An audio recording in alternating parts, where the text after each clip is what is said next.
What's going on, everybody? Welcome to the live stream. Feeling better? Kinda, sorta. You can see the scabs kind of peeling away. Pain still there, though. It sucks. Keep going forward, even when you think you don't have to. Let's get to it.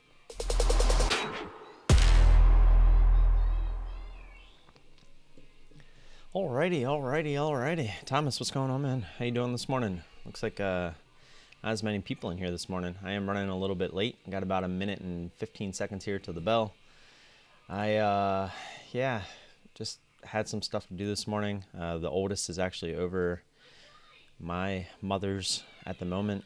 She offered to watch them for a little bit this morning. They were being a little bit of a pain this morning, so they are over there, he's over there.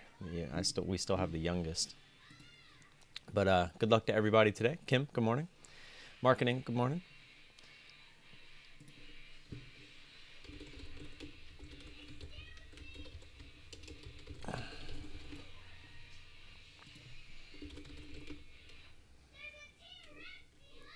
Oh.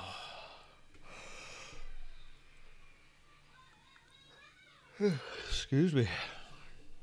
I honestly don't know where my sound is going to be today. I didn't change anything. I literally just sat down for the most part, so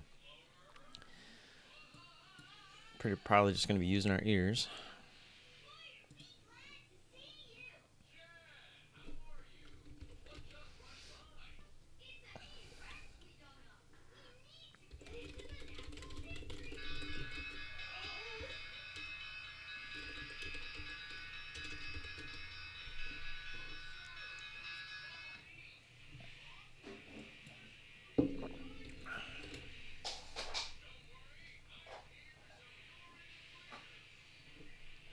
A little laggy on the charts there.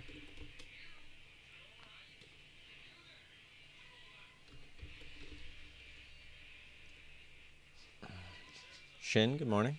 Having a little trouble typing there. Don't fat finger your hotkeys like that.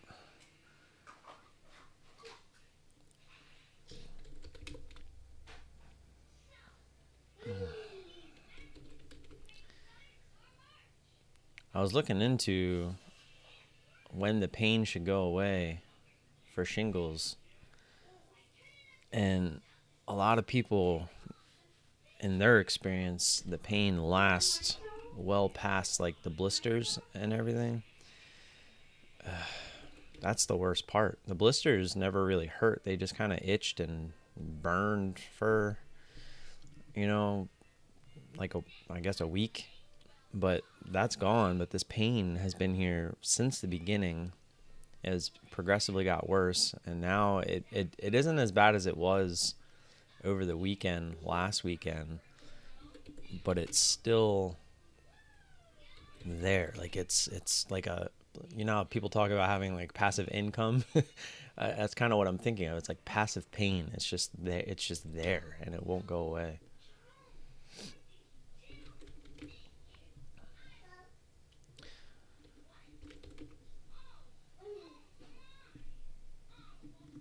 Baidu making a move here.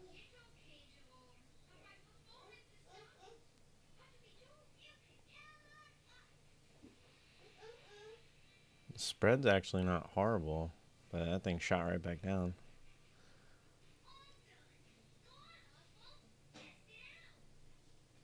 We were looking for a little bit more extension away from 120. Didn't quite get it.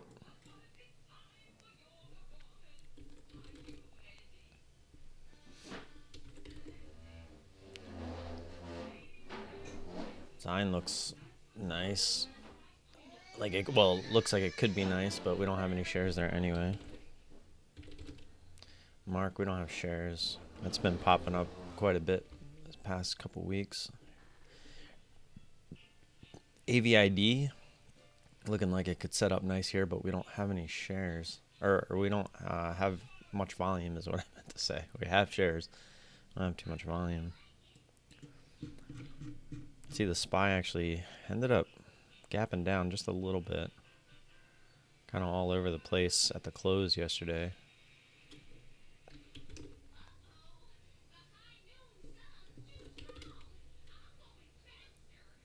It's crazy how some days like everything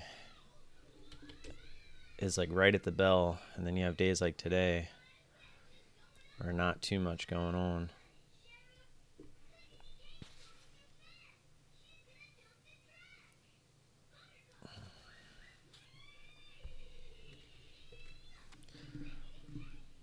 Was watching CNQ. That would have been nice. Kind of double topped and poked through. I was looking for a little bit more through 1950 there. Didn't quite get it. It's trying to come back up now.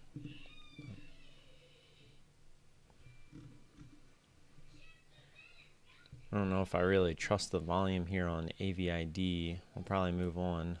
Things kind of acting funny.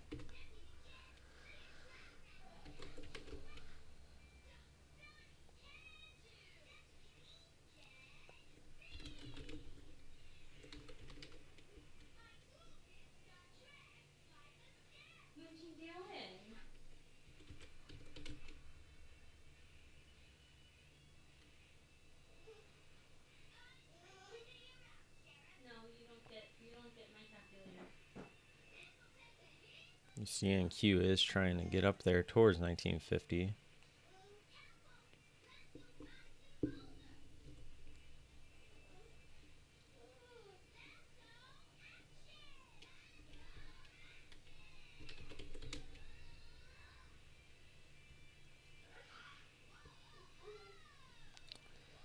Didn't quite get there.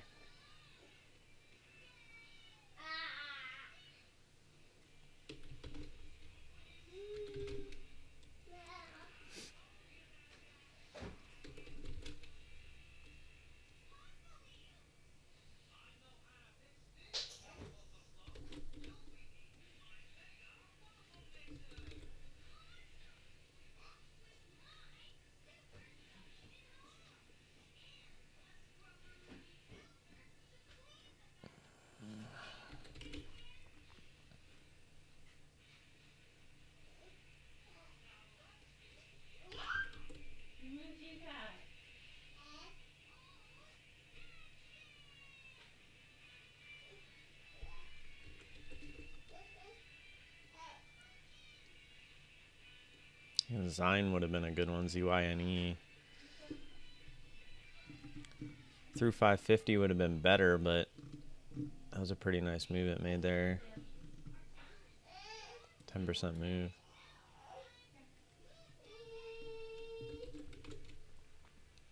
NVAC's going nuts. Trying to get up to yesterday's high here. We don't have any shares on that anyway. That thing's crazy.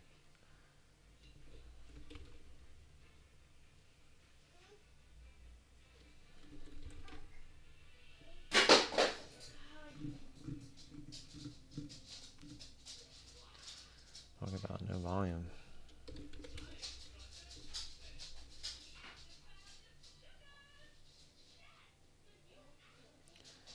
Yeah, the float on NVAX is kind of tiny.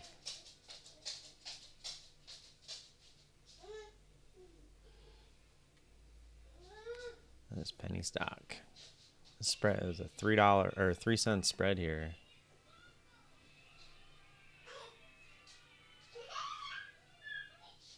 Some crazy volume.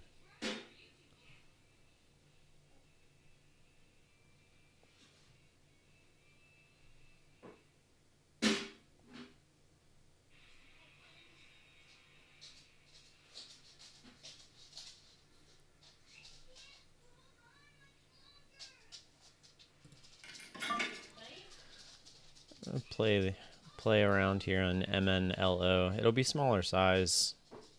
Just playing the move. See if it reacts just like every other move. If it wants to move up there towards 2, we'll obviously look to hit it up there.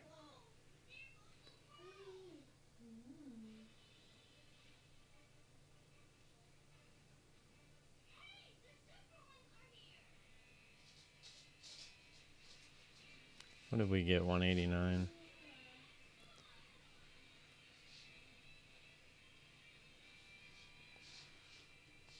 Say 195 area, we probably would have hit it again, but I don't want to hit it this close.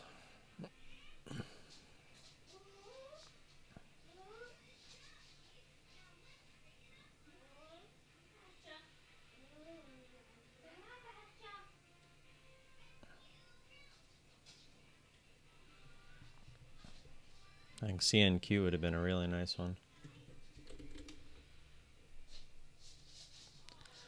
I have GERN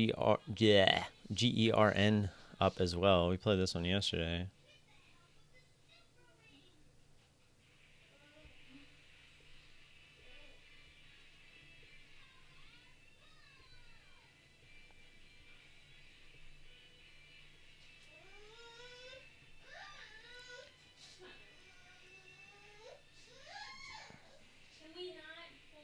Say that 185, 186 area is really all you'd be looking for to get the full move out of this.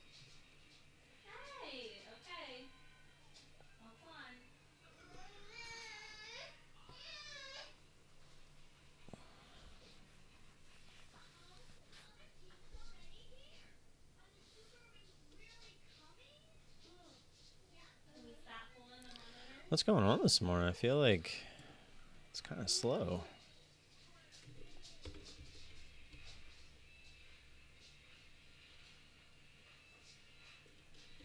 I feel like I had to force my way into that trade. Codex moving pretty nicely here up to yesterday's highs. I don't have any shares there, but nice little move that it's making.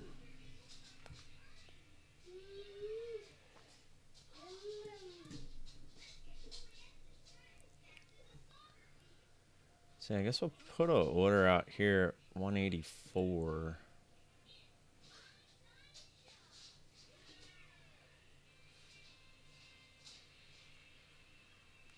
I mean, even then, it's such a small trade.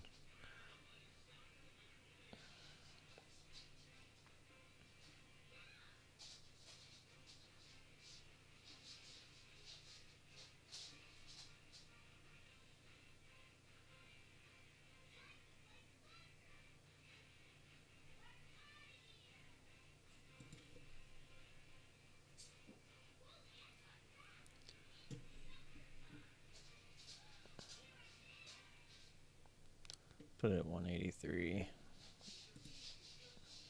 So we can get that move down there.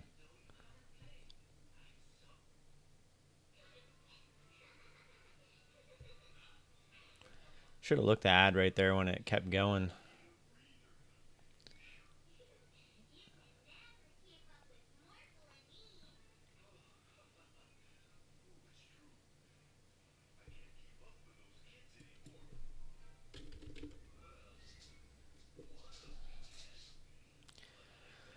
Watching blue, BLUE, on my second chart here.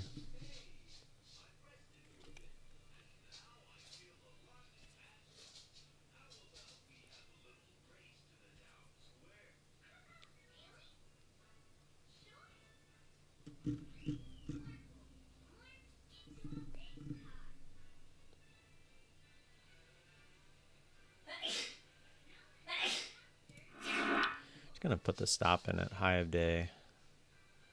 And just kind of let this thing work a little bit, see what it does.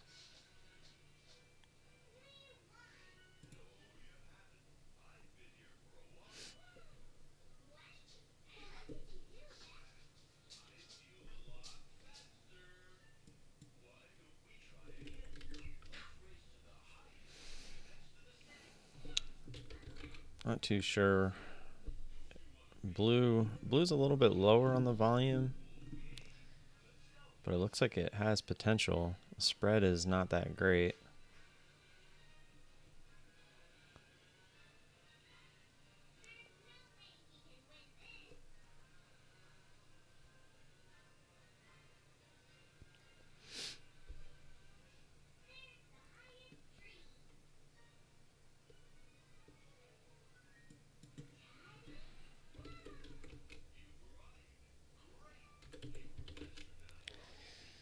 Just looking around.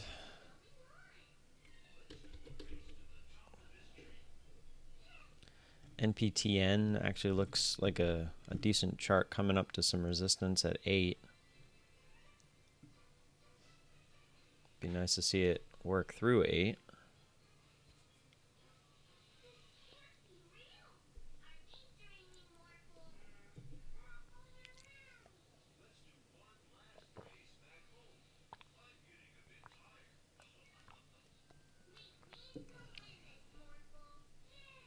I mean, there's like not that much volume there either.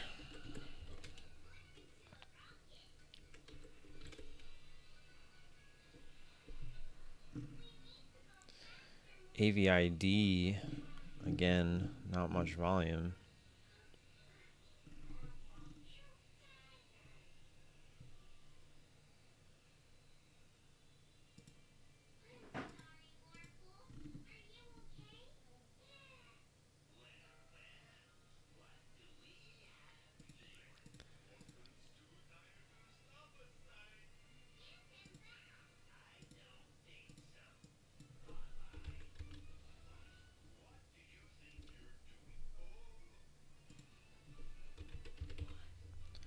Actually gonna put a range order in here.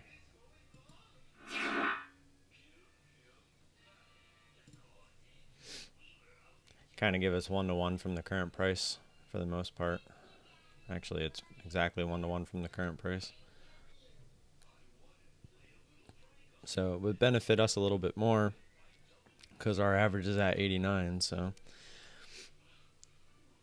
a little bit more than 1R if we get there.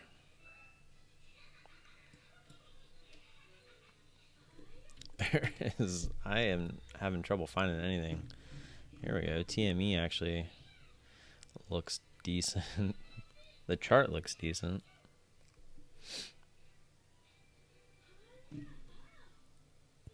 Just broke through yesterday's high at 1260. Has decent volume.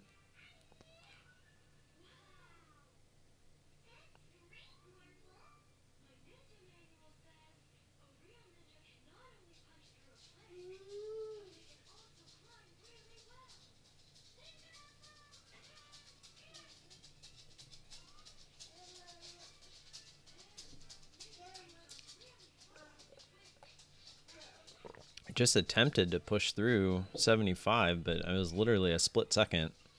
It was right back down to 70. This TME. Now it's down to 67, 68. That topping tail does not look very good. You would have had to have an order in to get anything up where it went.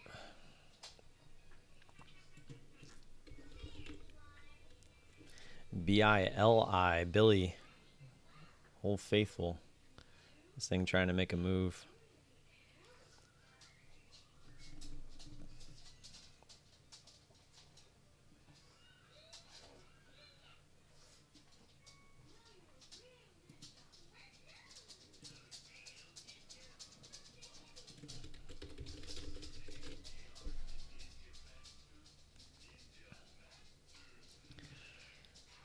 Billy, that was a pretty big move by Billy. It dropped all the way to 3140 from 33, and then moved all the way back up to high a day, plus some, almost to 34. Pretty big move. It's still up there.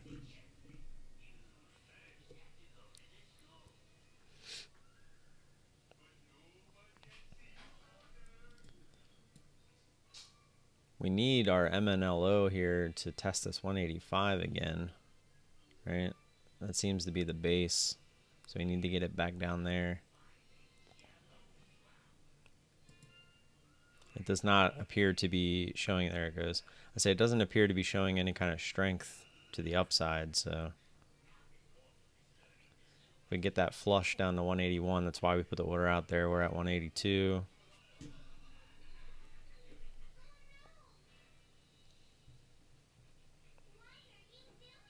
Just looking to front run the previous resistance a little bit here. Figuring if we failed the VWAP and the moving average that most people look at, we might get that retest of that previous resistance.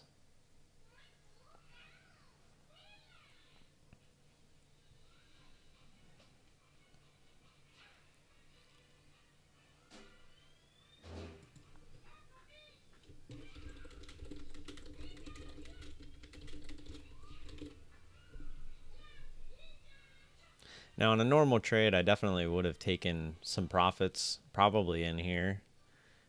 But our size is so small compared to the range because I don't really have a button for ones that are this small. I probably could make one and like get rid of this $5 move one because I doubt I'll really use that one too often, especially with the smaller account.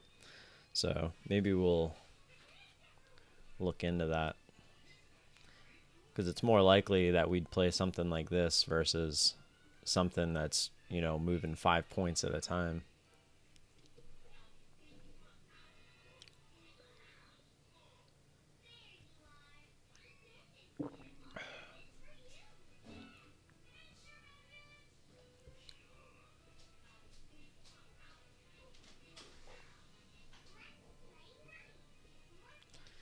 This BILI is very interesting. Big move back up.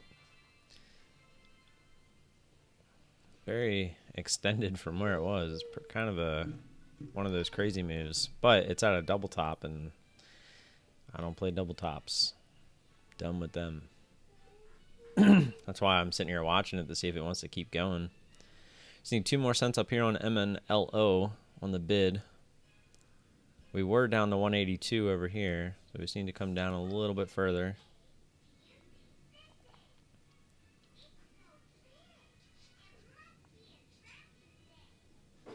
Also exercising my patience here.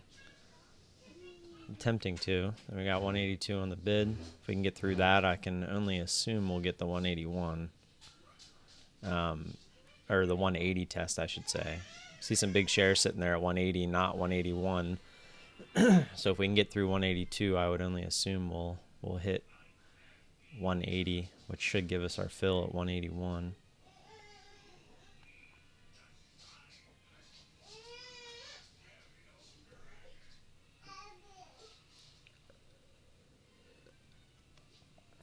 But we might get a little bounce of VWAP.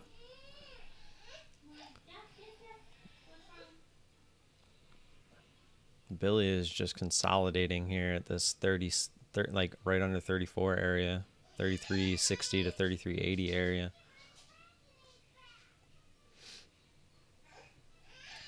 So here's that pop back to VWAP. We'll see what it does here.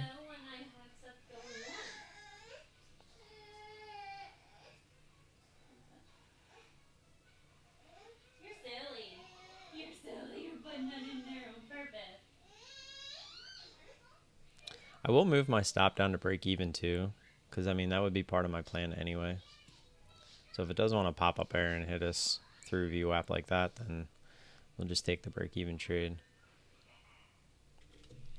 And that is per the rules, so I'm not doing that just to break even just in case.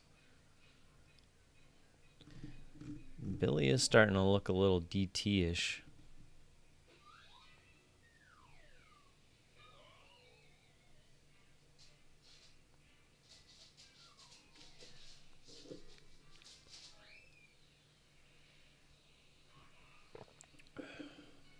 So now we're down a little bit further in the move, and now we're still looking for 1-to-1 on our money at the current price.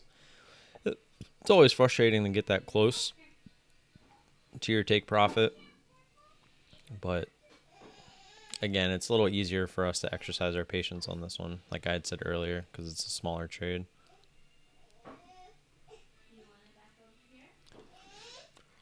Right as I say that about BILI, it starts to go right to the highs.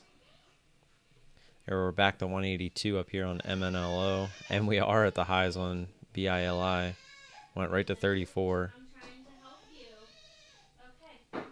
See if it wants to blow through 34 here.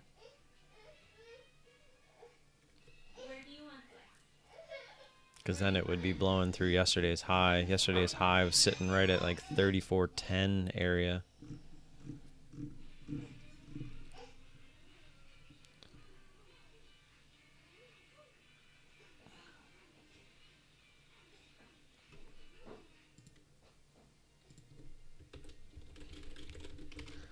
Not gonna lie, I was looking very forward to trading today, and it's like nothing is really popping off this morning.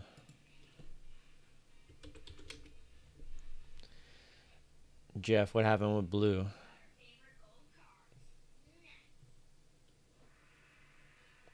I had it up earlier. When I actually had said it pretty much at the same time. Oh, one high of day. Did you stop out? No shorts on CMEG. For what?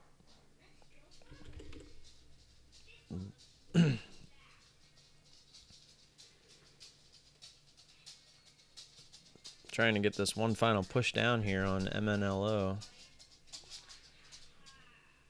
Feels like it wants to.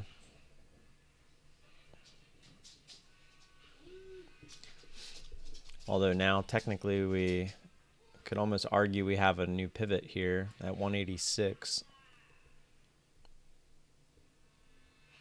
There we go, 182 again. There it is, we're on the bid, and there's our fill. So nice little trade there in MNLO. I like exercising my patience there, identifying that previous resistance, looking for it to possibly be used as support, and we'll take it. Nice little trade. Chart looks very clean. I like it. The only thing that could have been a little better is we had that ad, but I was really looking for that 195 area for the ad. So not going to be disappointed with it.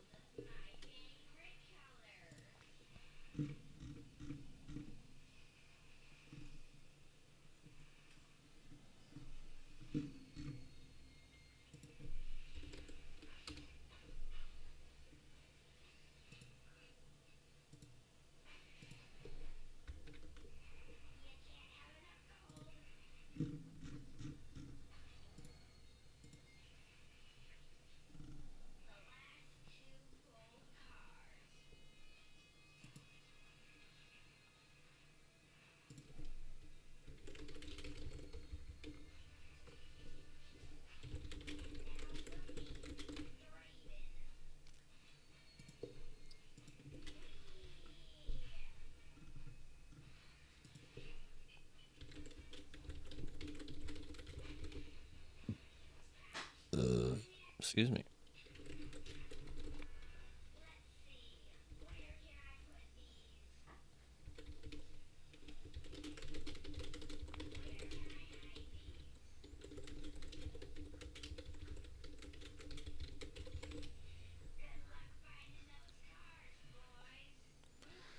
So we're still looking.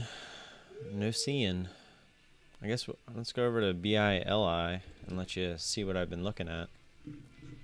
So we had the big move yesterday, gap down, big hangover here into the open, and then just popped off the bottom straight up here to the highs from yesterday, and it kind of consolidated here. This is where I said it was looking very DT-ish, and then this candle right here happened, and it shot right pretty much up to yesterday's highs at 34, and now it's kind of consolidating here again.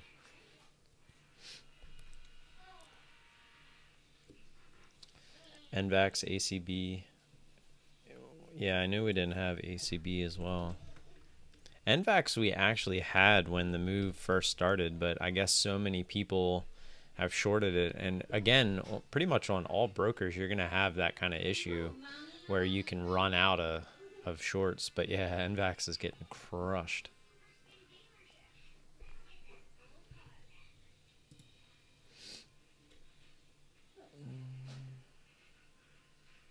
Oh, nice.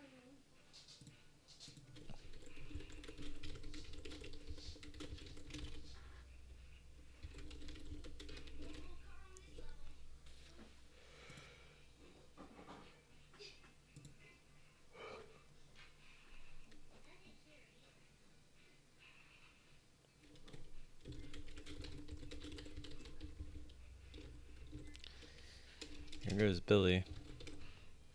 See what it wants to do here at yesterday's high. See if it wants to give us a chance to play ball.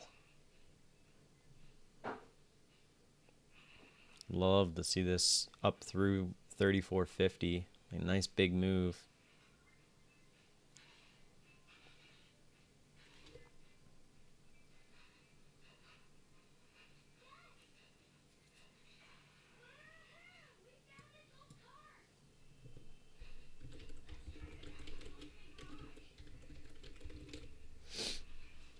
trying.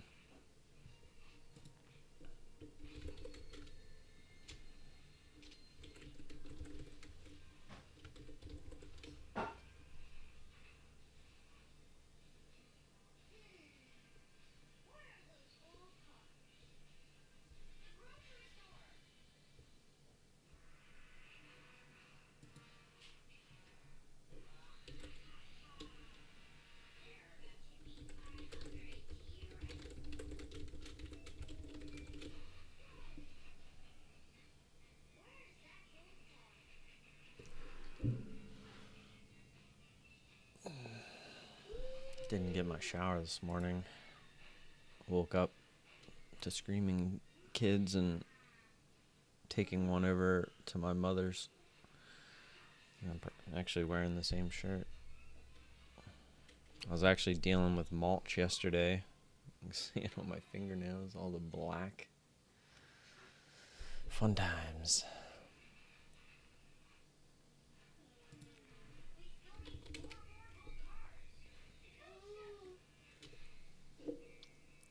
Grab some more water. Be right back.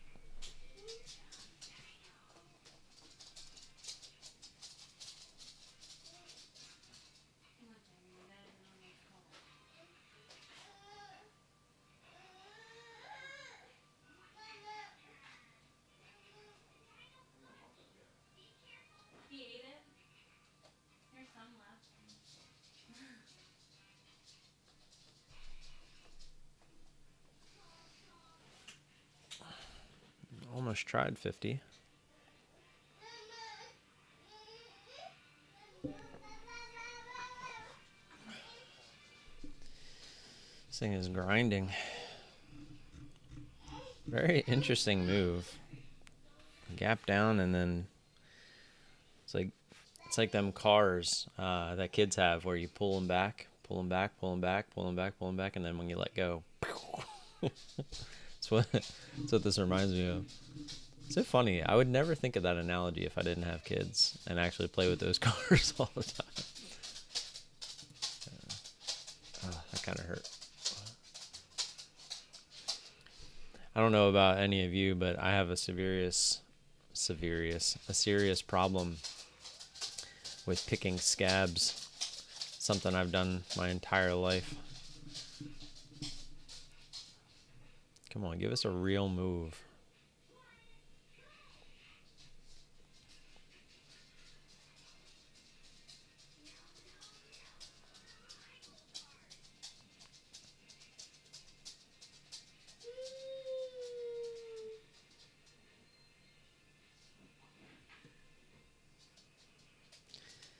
It just feels so grindy.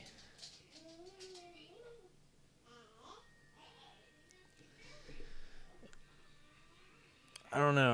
I'm not a fan of moves like this. It's just so grindy. I'm basically just guessing the top. I'm not feeling the top when it's grindy like this. Like, feel how it didn't really explode up. It was just like, okay, we have an imbalance here. Okay, yep, the imbalance is still going. It wasn't just like a squeeze, right?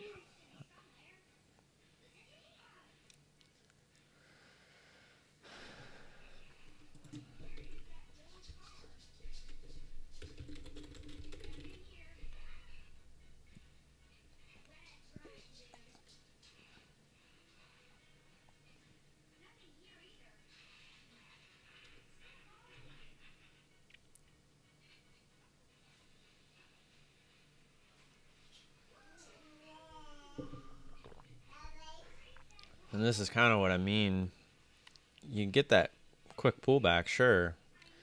But when you're looking for reversals, you really need that intense move. And that was not like an intense move. That was just a move up, right? You could almost act like instead of, instead of taking the lift up, it's more like it's kind of just taking the stairs. Well, of course, as I say that, it's giving us a pretty good pullback.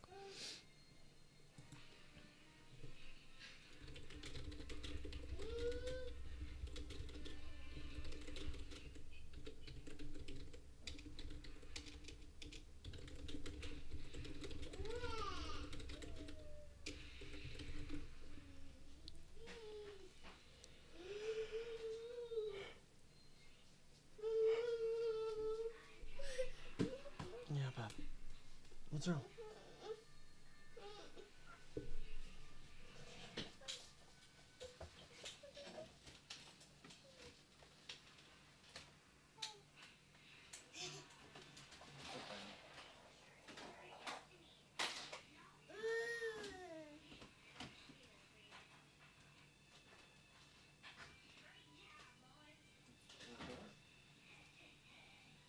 What you want, what you really, really want.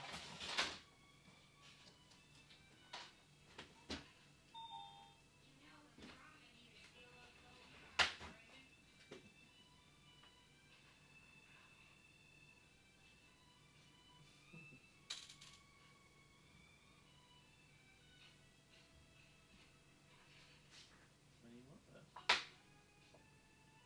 You gotta be careful. Oh.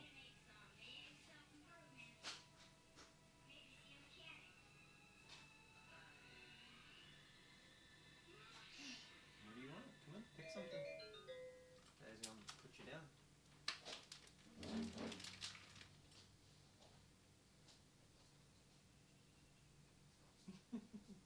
You like being up there? Got a sense of power?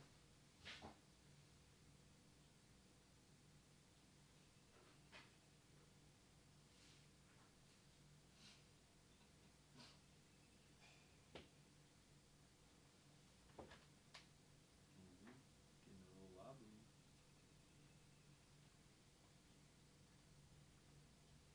What you want, bud? Want the car? This? This? This? This? That's what you want? Okay.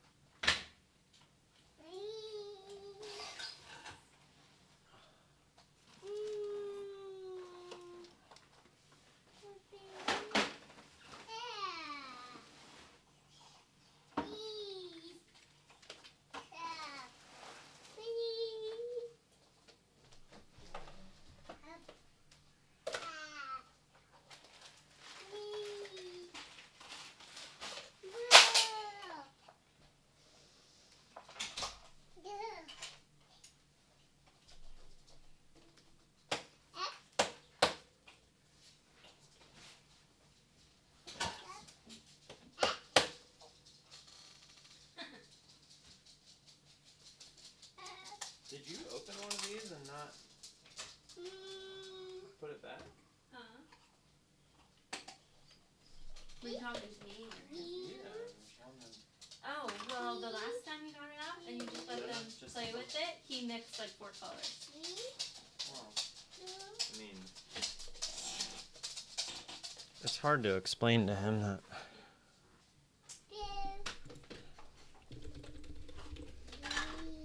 So in that short time I was gone, looks like BILI right back up to the highs. And that's kind of what I was talking about. Like, it didn't feel like an intense move, right? I mean, you did get a pullback, but that's not, we're looking for something that, we were looking like for something like this. I mean, obviously this failed horribly, but look at this big move. But that's also why I don't like playing them off the bottom, because you ran out of sellers, right? If you're coming off the bottom like that, all the people that would sell in a move like this have already sold. So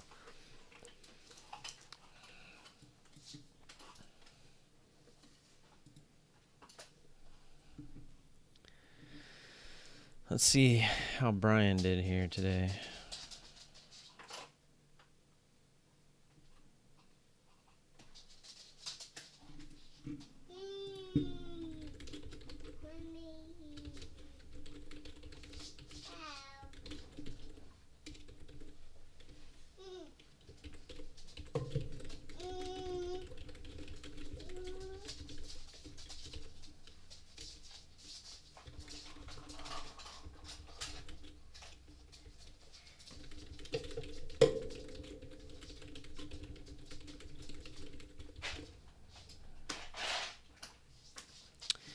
Yeah, Brian, per usual, killing it.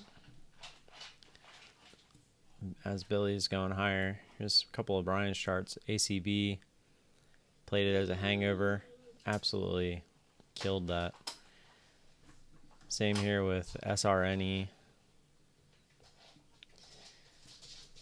Dude's a monster.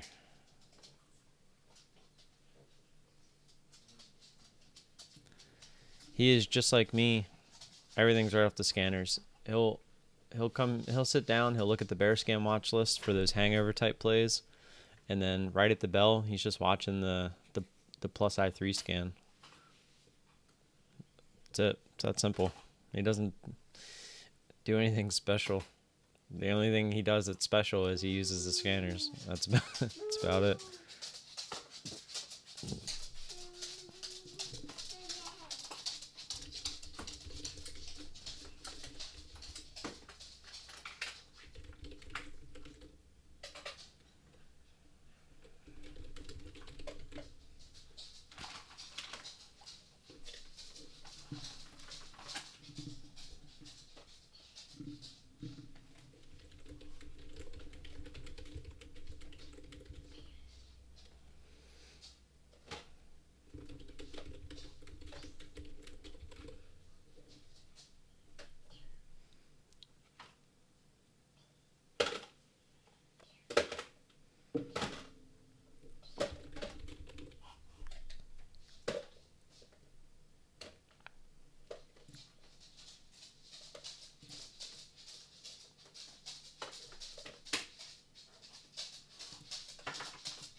Here's the one that you mixed. I found it.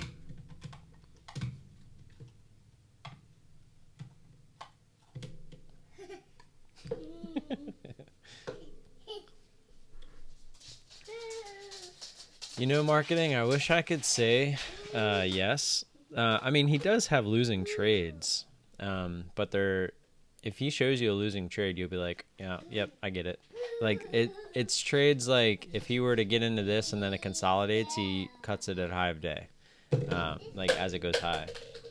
They're both. We already got it out of both of them. Don't lose those because we need them. He does fight some stocks sometimes too. He lets his ego get a hold of him, but usually that's when he makes the most money, because he'll build up quite a position. And he only does that when he really feels that he is going to be right. There are times since I've been in there, he has taken a couple bigger losses, but I mean, even those losses are nothing compared to what he does on a daily basis. They're like if he had a chart for me to show you of like his P&L equity curve, I'm sure those big losses are just blips in the radar, and every loss that he does take, they're not anywhere near the amount of times he wins throughout the day. I mean, in the chat he shows you literally all of his trades, and if you follow along and it's not actually follow his trades, but like if you're watching him trade, like just pull up the charts and stuff like that, the dude just kills it. And that was I just cherry picked those two charts, but I mean, he was obviously in other trades. Today it was kind of slow, but hey, what is this all on my phone, mister?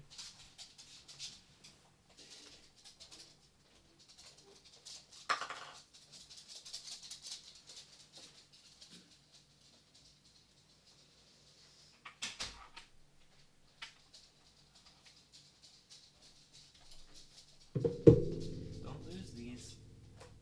You're going to need them when you're done.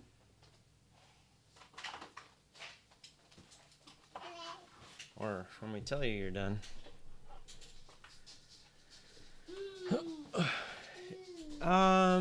Yes, marketing, but not really. Like, he's trading bigger size. So when you're trading bigger size, sometimes liquidity is a thing, right? You have to worry about the liquidity. So if you're trading and say you're doing a 112, just this is hypothetical, by the way. I don't actually know how many shares he trades. But say your first lot for, like, if you're a big trader, you wanted to trade 50,000 shares as your first one, right? Like your 112 would be 50, 50, 100. So say your first lot's 50,000 shares. Sometimes you break those into separate trades. So your chart might look like it has like 4 or 5 orders, but in reality, that could just be 4 or 5 orders to get that first main position that you're looking for, if that makes sense. So sometimes it looks like it's add, but in reality, it's very controlled. And that's kind of what I'm trying to get back to, is just having controlled trades in controlled environments. Obviously, these are not controlled environments, but Billy is starting to look a little heavy.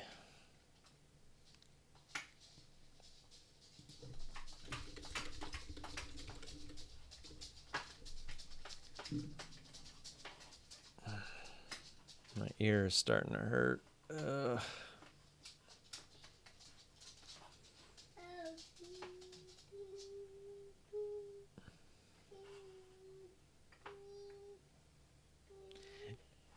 Well, that's nice to hear, marketing. I mean, it's hard to say it's 112 because when you look at the charts, you're like, how is that 112? Because you'll see like 10 to 15 arrows on the chart. But if you really sit down and think about it and break it down and if he explains it to you, you really can understand how, in a sense, it still is 112, just his version of it, right? Like, I can describe this cup to you and all the details in this picture, right? You're going to take what I said and you're going to tell someone else what you think is exactly this from memory, and it's going to be your version of it, kind of like telephone. So how you interpret something, then telling someone else, is how they are now they have to interpret what you said. And, by the time it comes back to me, they're going to tell me that this dolphin is actually a shark and it's red instead of blue. Like, it's hard to explain unless you kind of hear it from the source. So that's just, again, like my interpretation of how it's technically still 112, but not really. Wish I would have got in there on Billy. It was definitely looking heavy. Not my type of trade, though. At least not right now. I know I say that. Once we build the account, we can start maybe dabbling in some trades like that, but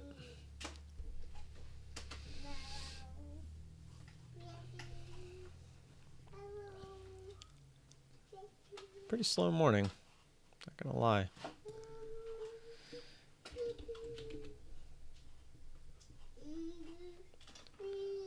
One for two on Billy Thomas. Hopefully green in the end. An experiment with 100 people. Oh, the game, like the telephone game? Yeah, that'd be interesting. Is that a YouTube video?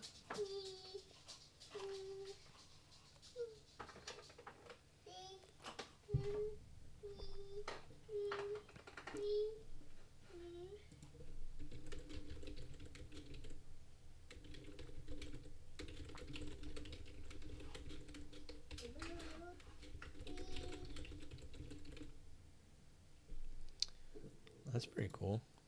What they said to the man first and what came to the man last is very different. Yeah, it's funny. And it's funny too because it only takes one person in that 100-person line to really mess it up, right? Like, maybe the person told them what's going on and then all of a sudden they just didn't interpret it correctly, right? And then when they go to tell the next person, they have a problem remembering what it was, and then like it's just screwed up from there, right? That's all it takes. That's what I always say when you're trading. You could be so convinced that something's going to happen, but in reality, all it takes is one person to completely change the outcome of any of these stocks, right? All it takes is one person with some good money, and they can make a stock do what they want temporarily, right? You rolling? They see me rolling my Play-Doh. Need some help? Trying to flatten it. Make a little pancake. So I need to get all the hard stuff out of here. Where's the other roller? The other roller is better. Is this the one? No, this is the one.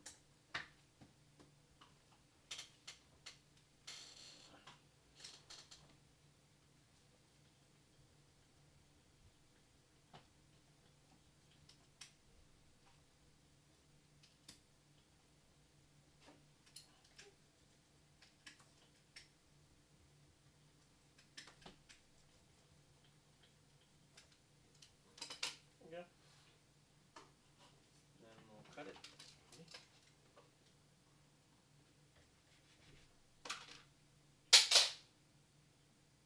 And put it in your pan.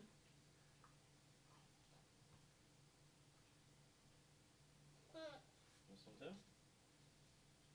No? You do what you want. Ooh, you gonna stir it up?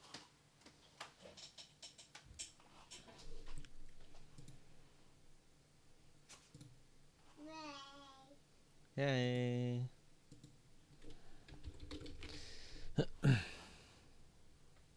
As Billy started to bounce. Yeah. This thing is pretty strong today. Nice pullback, but real strong. Big bounces.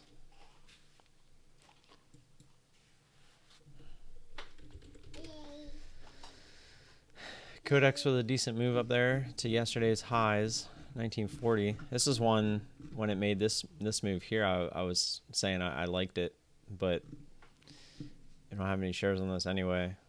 I would have liked it a little higher anyway through 19. But again, just it looked way better yesterday, right? Look at this move yesterday. That was a beautiful move.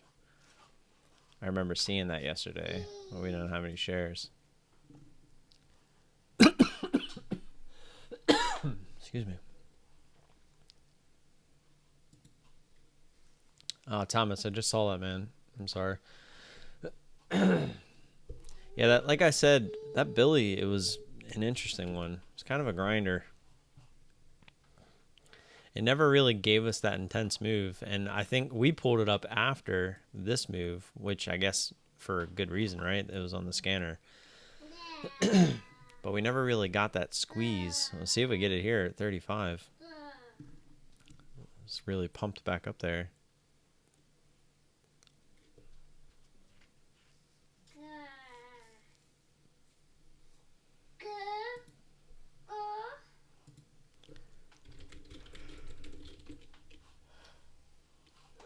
Hey, I did not sleep very well. I woke up a few times.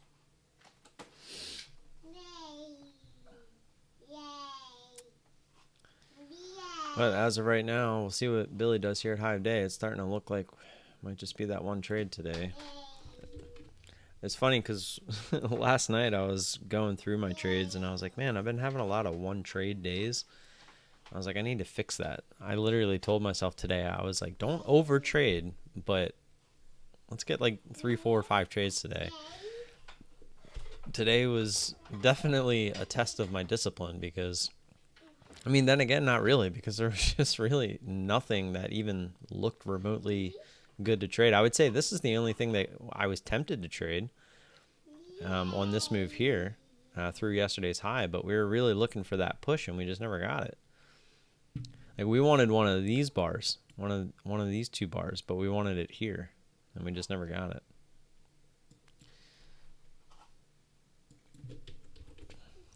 Brian says alt.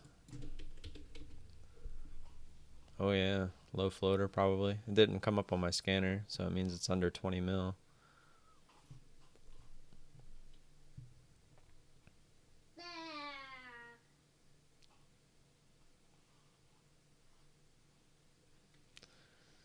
interesting pop there out of nowhere, right?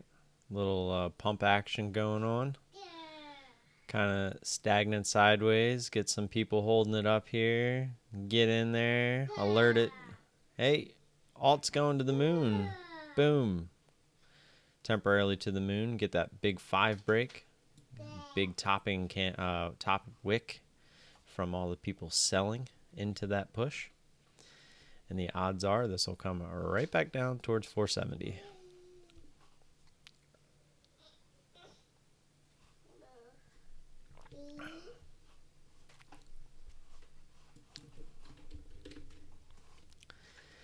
FLXN is nice and extended. Just on absolutely no volume. Crazy looking chart. I just want to see what alt does here at 5. If I had to guess, it's just going to dump. Just trying to hold up here.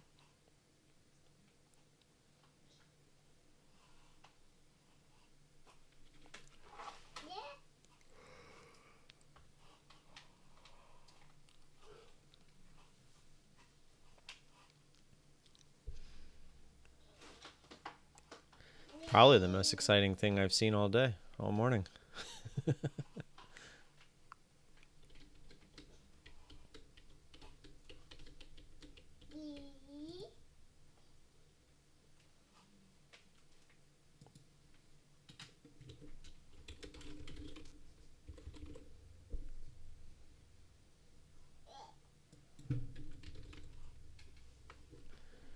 What chart is that?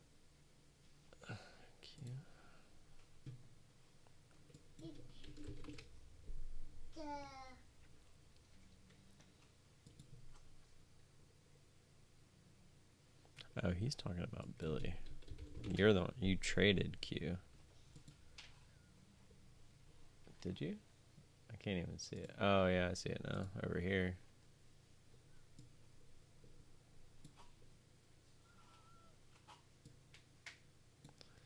It's a nice trade. I like it. On blue. Yeah, there we go. There's Thomas's trade. A little hard to see down here.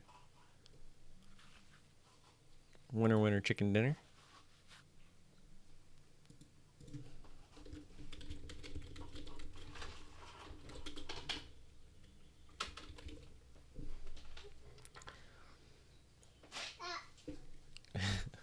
You need more? So you might as well. We're just going to have to get some more, I guess. Thankfully, it's not that expensive. Yeah. Is that some yellow? It's like egg yolk. Say eggs? Eggs? Devin was in Devin in the Discord saying that Billy will break 35, and I was like, well, buy it.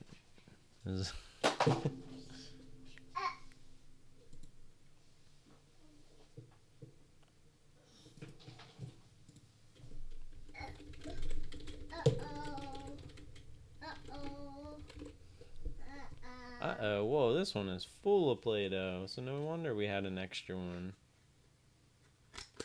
Ooh, look, blippy colors. Yeah, orange and blue. Blue.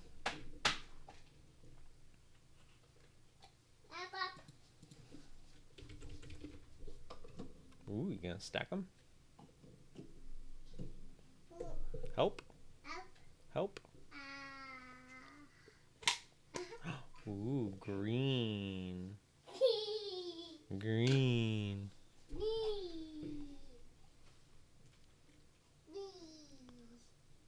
So yeah, this alt is just probably gonna die. I'm actually interested in watching BILI. This thing is just grinding. Look at this thing.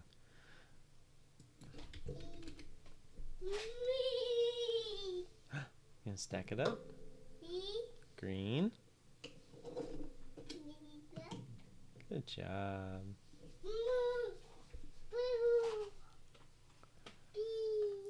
I'm starting to form like an M here.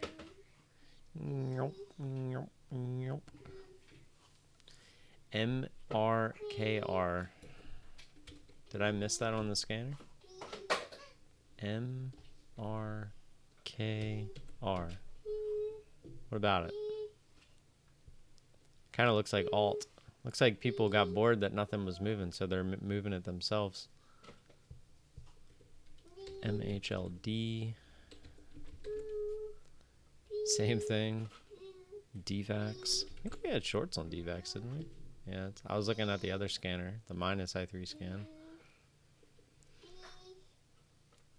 Thing's got a big gap to fill all the way down to 540.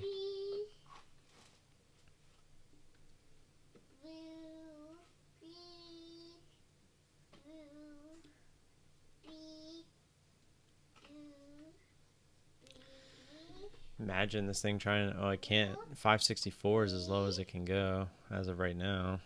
I was going to say I'd be interested to see what it does under 6.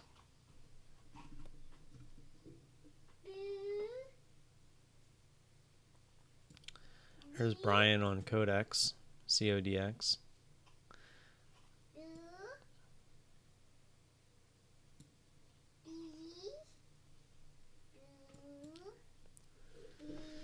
FTK. Just making my last little rounds here. What about MRKR there, Thomas? We don't have shares on it. I'm just saying it was just a move. Yeah, so update on IB. The problem I was having was the names don't match on my IB account and my bank account. So I'm going through the name change process, which I actually submitted like 3 days ago. And I jumped on chat with them last night, and apparently I had to send an email, and it should be done within 1 to 2 business days. So today is the first business day. So hopefully tomorrow the name will be changed, and then once that is changed, I can then finally make the deposit. So we shall see.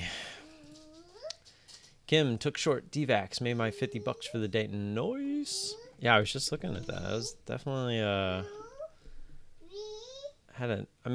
some key areas with that pop and then coming back down to this area. Almost, this is one of those ones where if it works like it's supposed to, it's almost guaranteed that you're going to at least get the retest of this area, right? So if you got in for the 650 break, you're at least looking at that 638, 639 area, almost guaranteed. So then if you can hold on, you might get some extra, right? If it breaks through, because now you're breaking low a day. And some, look at that. That was actually a pretty strong support area. Look at that, all the way from yesterday's after hours into the pre-market today. And then intraday today. And broke through. That's why we're getting the big drop off. A lot of people had their stop losses sitting there.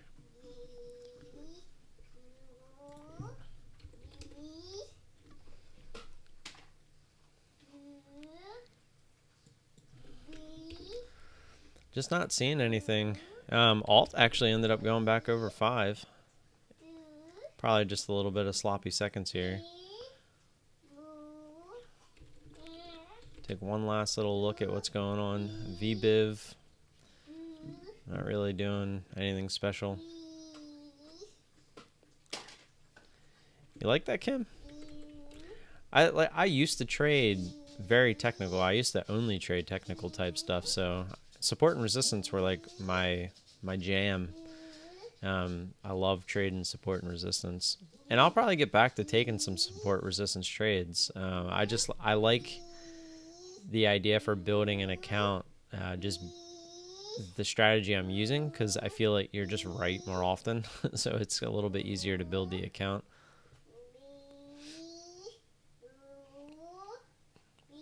Plus, to me, it's a higher probability trade, right? When you go into the casino, would you rather play blackjack or would you rather play roulette, right? Because roulette is a fool's game. It's basically like playing the lottery, and like inside anyway, like if you're playing the numbers. And if you're playing blackjack, you actually have as close as a, of an edge as you can get to as the casino itself, right? So the whole point of trading profitable setup is to gain as much of an edge over, the market that you can. So the playing support and resistance, a lot of people do that. So your edge is not really there because it can be manipulated very easily. And a lot of people know that everyone is looking for that.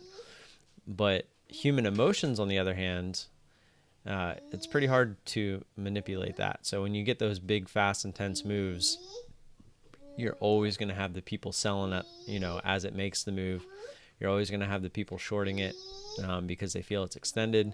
The people are going to stop buying it because they feel like it's getting extended, and that's what creates a reversal, right? That's what creates a pullback. And same with the other way. Things are going to sell off, and they're going to sell off. And the reason I don't take longs as much is because people are more afraid to buy a stock that is falling, right? When you see a stock falling, your mind immediately says, why is this thing falling? It's not, I want to jump in and buy the stock. Or if a stock is taking off, to the moon, people are like, oh, this thing's hot fire at the moment, and you just want to throw your money at it, and you have a lot of people that FOMO into it, which is why it gets super extended. You have a little bit of a short squeeze in there as well, but that's also why it comes crashing back down in most cases on the pullback, because it was too intense of a move. People start selling. The people that FOMO'd in, now they're underwater. They start to sell. You have the short sellers piling in. So that's just a scenario that is just always going to be there. It's just how the stock market works. It's how human emotions work.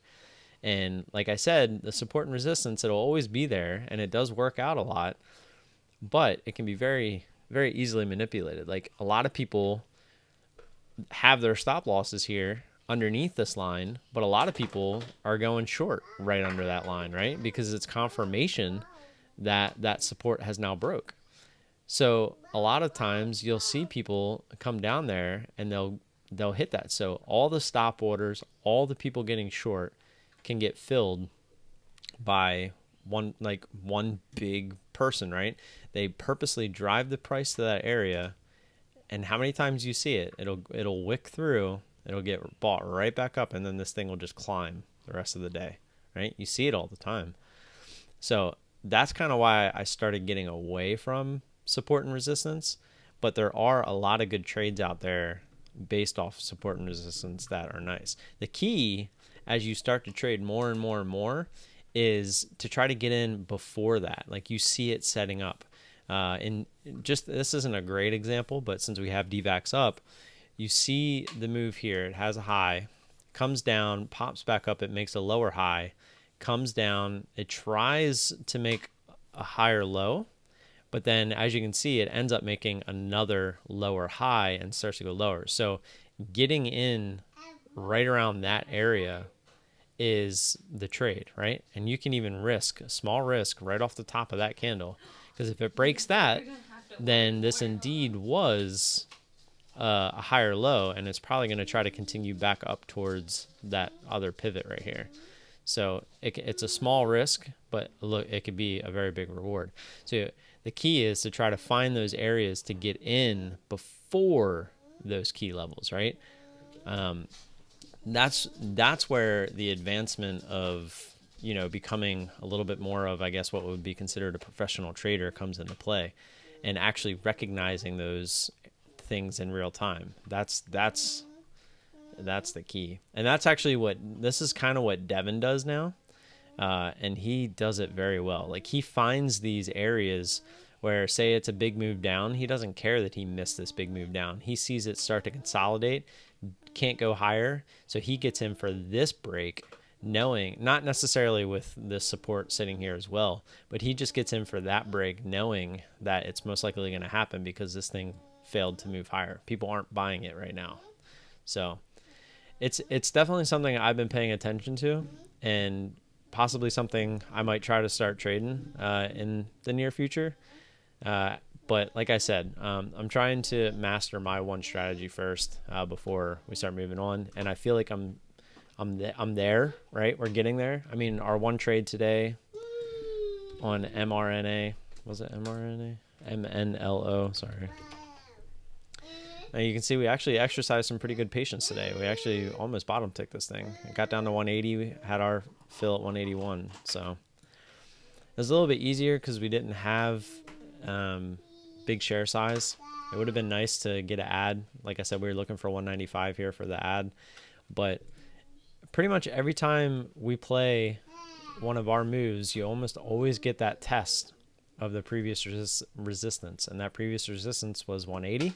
And that's what we're looking to get. And that's what we got. So I need to start looking to do that more often, be more patient. Because a lot of times you'll see we get this big move and then you'll see my arrows up in here. Now, I have no problem with taking some profit there.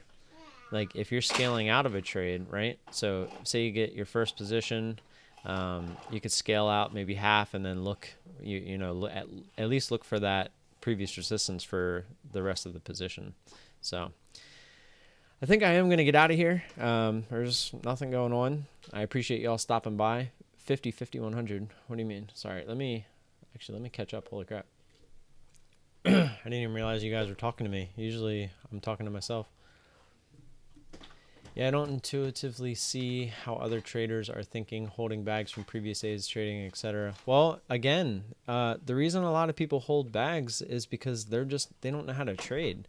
They're the people that came in here thinking that you can just buy a stock and it's going to go to the moon and they're going to, quintuple their money or whatever. And so when it goes down against them, they think, okay, this thing will eventually go back up, right? So they essentially became an investor in some stock that is just crap, right? It was a pump. So that's their mindset. It's that simple. They honestly think that it's going to come up. And there used to be a guy in the Discord, Steve, where he did that, and he could be still holding it. He was holding a stock that he bought. It was like 2.5. It's probably been 3 years now. 3 years ago, just waiting for it to come back up to his entry price so that he can get out, break even. Like that's what he said. He was like, I'm just waiting for this to come back up to my, break even point so I can get out of it. And it's just like, okay. So he's been holding the stock for 3 years. It's crazy. Let's see. What's a good start for day trading? Will 2,500 help you make decent money daily?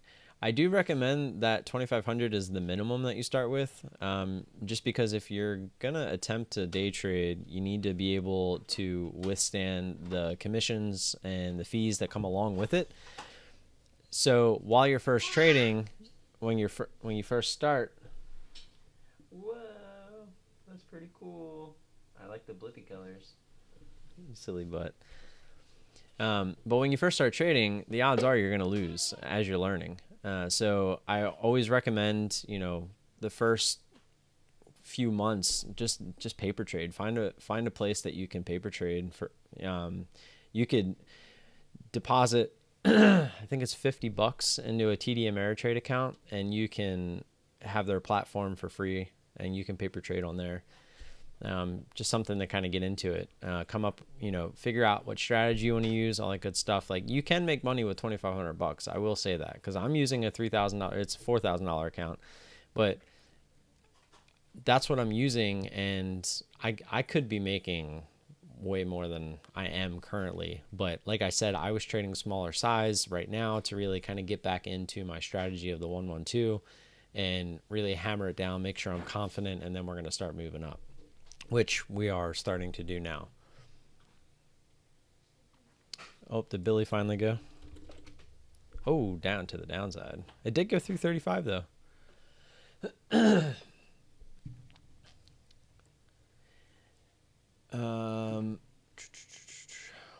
Want to become famous? Buy followers, primes, and viewers on adviewers.com. Giovanni, thanks, man. I'll look into that. Yeah, Devin was great on Discord. You should make those guys migrate back to general chat. Otherwise, it's not really a support for the channel. Kim, we do try to jump back in there, and the reason that Devin didn't is because he's had his kids a lot more lately, and I know that's not a great excuse because I obviously have the kids and stuff too, but he's different. He looks at it like I'm here to make money and, help out when I can. And I guess, sometimes when he can is not as often as some would like. And it was getting to be a little too much. We had a little too many people coming in and asking questions that they could figure out for themselves just by like a quick Google search or, just a little due diligence. And I think that was kind of why we migrated away from the general hangout for a little bit. But we are trying to get back in there. You can see me and Thomas are in there a lot more now. So we always try to answer questions when it's an actual question, but having people come in and expecting us to just straight up, hand them things on a silver spoon, it's not what we're about. I want to be a channel and a support system for people that are taking this serious. So if you come in basically asking for handouts, that's not the people and the traders that I'm looking to cater to.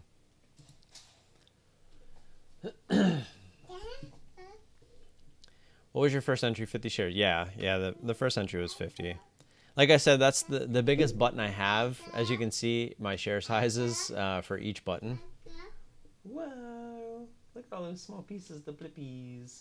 I like those. Good job, bud. Good job. I see. Look. Yeah, it looks good. Good job, bud.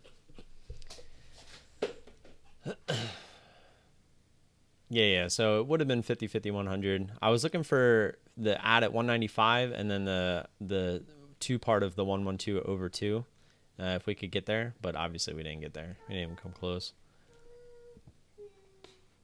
I paper traded for almost a year. Still lost a lot trading live. Wait, you've lost that? I thought you were up. Last time I looked at your equity curve, I thought you were winning, Constantine. You're going to figure it out. I will tell you, out of all the people that I've met on my channel, there's, I would say 4 so far, like that I really know that I've talked to, that I can tell that they're going to succeed. It's all about sticking with it, right? I mean, I don't even know if I'm going to succeed, right? But I can tell, like, just via work ethic that a lot of people that I see do make it in the trading world, it makes me feel like as long as I can keep pushing forward and keep trying to figure this out, that, we're going to figure this out and succeed. And Constantine is definitely one of those people. Thomas is definitely one of those people as well.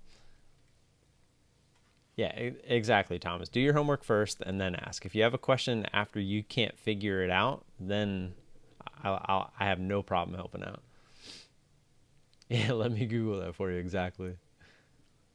That's like one of my favorite things. I get my brother with that all the time. He used to get me with it all the time, and now I do it to him as much as possible.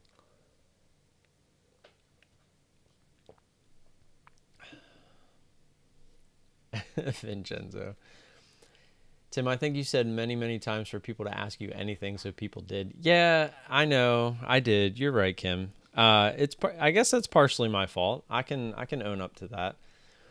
But I guess when I was saying that, I guess the implication behind it was that it wasn't going to be those types of questions. Like, how do you day trade? Like, seriously?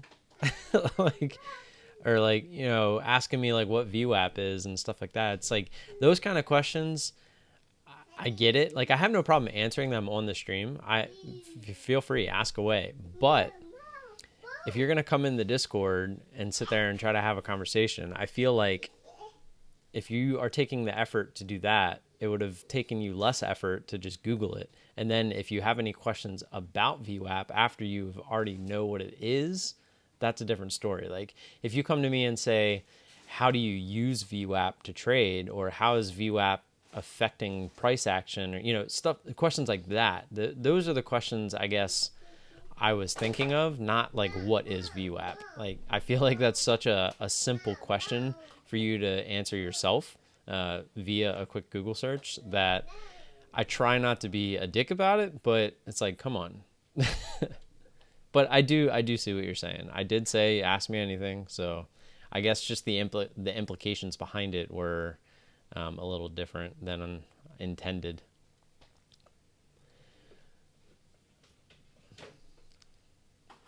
It winked at me. Do you make positive money every day, or do you lose sometimes daily? ZDTV, there's definitely red days. You can go back on my YouTube channel, and you can see that there are ups and downs for sure. But the strategy that I'm trading has a high win rate. So a lot of times you'll see me winning. The key to this strategy is when you do lose, to lose properly. And what I mean by that is to try to have small losers. And in most cases, they're going to be losers that are bigger than your winners, because you're scaling into a trade, and if it doesn't work and you end up punching out of the trade, you're going to, it's going to be a loss that is a little bit bigger than most of your winners that you tally up. But the idea is to not let that one loser that only happens, say, 1 out of every 10 trades, or even 1 out of every 9 trades, to wipe out all those winners, right? The idea is for it to maybe wipe out 1 or 2 or 3, right? And then so that way everything else is profit. You're basically just like a casino does, right? The casino can take a game like blackjack where it's almost 50-50, but they still have the edge. So literally they know over a period of time they're going to win, right? It's just going to take long. Like they know in roulette, anybody that sits down at the roulette table, they're just, they're basically just handing them money. So that's how you have to think. You have to kind of find something where you have an edge, and you just have to play the long game, right? You can't play trade by trade. You have to do a series of trades, right? You have to take 1,000 trades instead of just one trade, right? So if I lose on one trade, that will matter in those, the 1,000 trade sample. But how much it affects that 1,000 trade sample? How much is that comparable to all the other losers? How much are my winners comparable to all the other winners? That's how you have to break it down. So I could sit here and say, oh, this chart looks great, but in the grand scheme of things, because I traded it with the size I did, it's not going to make a big impact in my overall P&L. So you also have to look at that as well.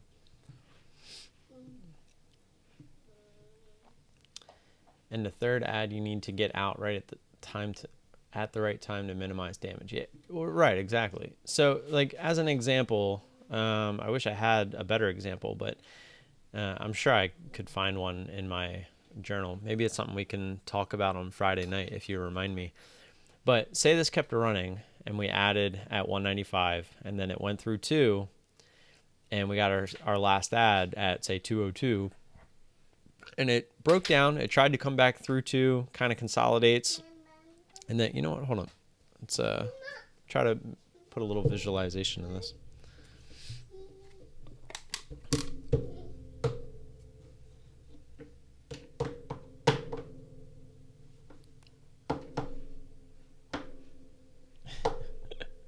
I'm going to show you a magic trick, Camden, after I'm done. Okay. So let me change this to green. So say this chart kept going up, like this. Say it goes to there, but we got our ad at 202. Then we start coming back down like this. Like this. Like this. I know this is really sloppy and I didn't change the thing, but okay. Go. So say this is what the chart ended up looking like, and we got another entry right here and another entry right here, right? So 1, 1, 2, and it starts to consolidate, and we're looking for this thing to really pull back, and we just can't get the pullback, right? And it consolidates, looks like a descending triangle, and it fakes us out, and it goes high of day, right?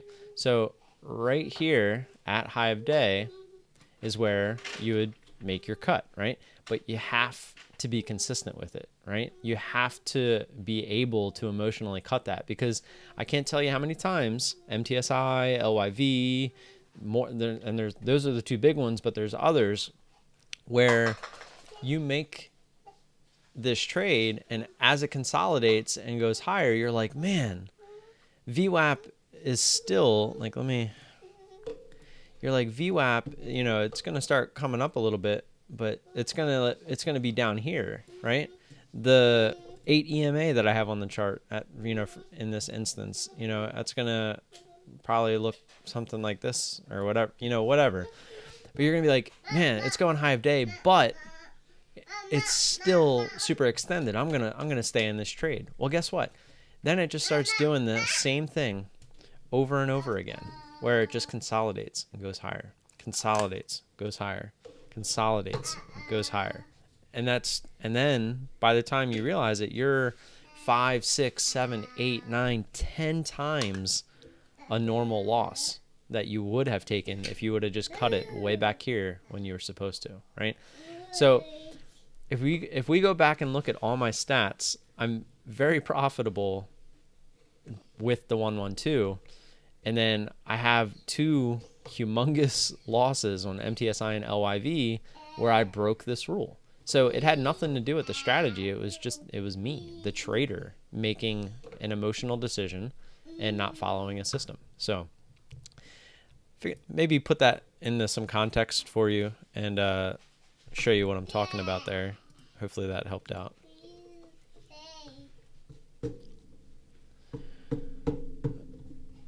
What is that red bar next to the green one? Which one?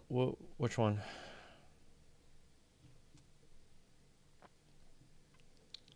Or is it? Oh, it was. I thought you were the other guy, Thomas. I was like, I thought I was being trolled for a second.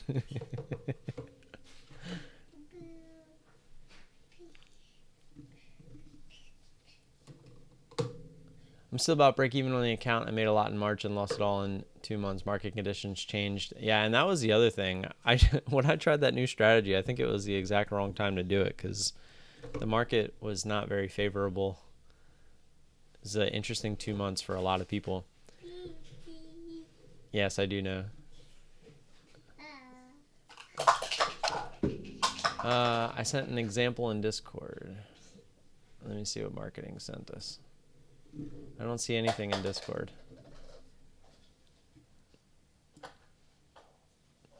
Sent it to the wrong person.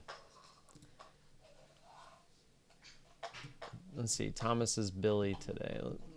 I don't think you sent Billy, though, Thomas. I think you only sent the other one.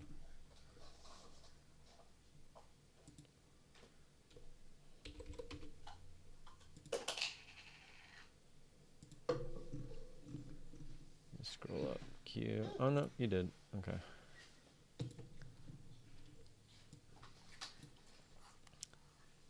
Oops. Let's take a look here. Yep. So yeah, Thomas did it here. So take a look. You can't. It's hard to see. His arrow kind of blends in, but the big move off the bottom, and this is kind of why I don't like playing these big moves off the bottom, is because, like I said, you ran out of the sellers that were probably going to be selling to bring it back down, but neither here nor there. It gets short, consolidates, goes higher. Didn't cut there, but we did get short again, but it tried to come down again. He realized, okay, this thing doesn't want to come down just yet, and he cut right there at high of day. So maybe he thought 34 would hold, which is not a bad idea, right? You can, and plus he was only in one first entry there, so he had room to play. And yeah, it didn't work. Cut high of day. There you go. Second trade would have been the same thing, right? Started a second trade, comes down. He exited his position here, I guess, on the way back up. But the cut there would be right there at high of day. And you just look to get back in, right? You can always get back into a trade. But imagine if he was still holding the trade, like his average was all the way down here at like 33.80 area, 33.75.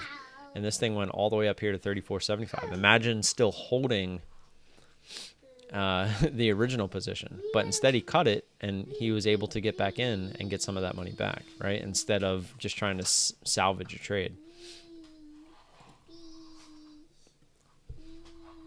Yeah, I got greedy on the second day. It's in Discord now. Let's see. Oh yeah, I remember you. Didn't you? I think you showed this trade before.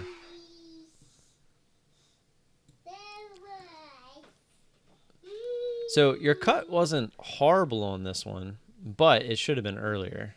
You realized that after, yeah, I guess maybe you were hoping it was a fake out breakout type situation, which this is kind of unfortunate, but it looks like you almost got down to where your average probably was. So to be honest, I'm not sure why you didn't take some off there, right? It looks like you were green on this when it came back down here.